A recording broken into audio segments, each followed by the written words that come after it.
clear on pit road.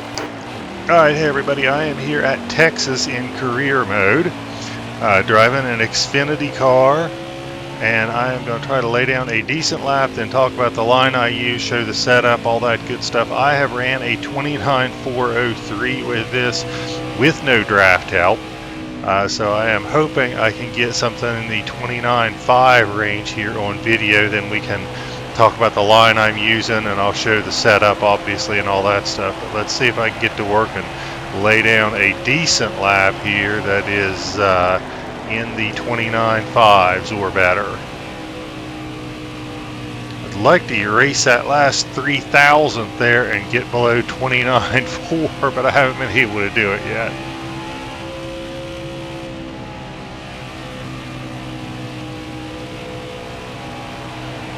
Doesn't feel like a great lap, but sometimes the stopwatch surprises me. Let's see what we got here when I cross the line. Nope.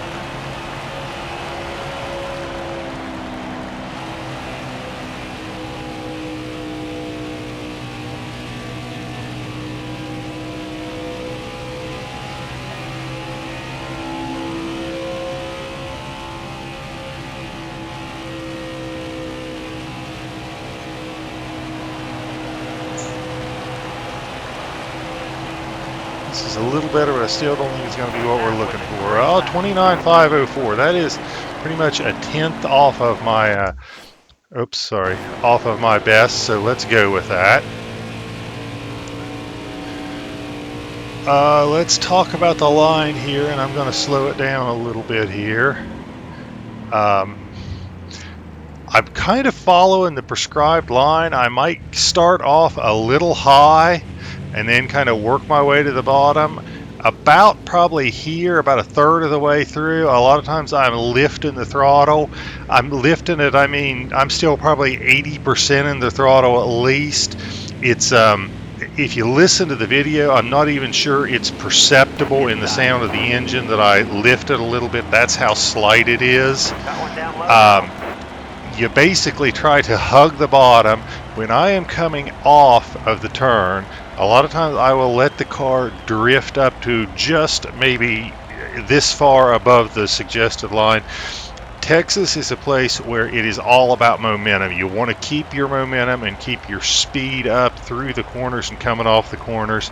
If you are really turning the wheel really hard left to try to stay at the very bottom of the track and you're scrubbing off speed, you're not going to have a good lap.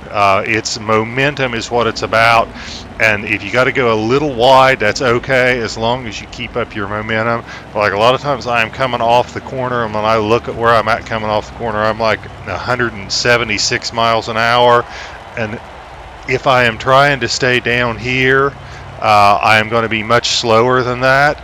So I usually try to let it drift up a little bit, but then I bring it back down below the line, and you're hard on the throttle all the way down the straightaway.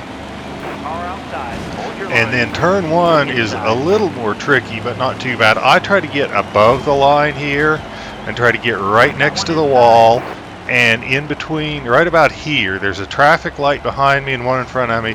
About here, as I am turning, or maybe a little closer to this traffic light, I lift. And one of the things I have found is you got to let the car settle. You maybe need to stay off the throttle just a hair longer than you think before you get back in it, and then get back in it hard. And like I said, just a fraction of a second longer out of the throttle makes a big difference on exit.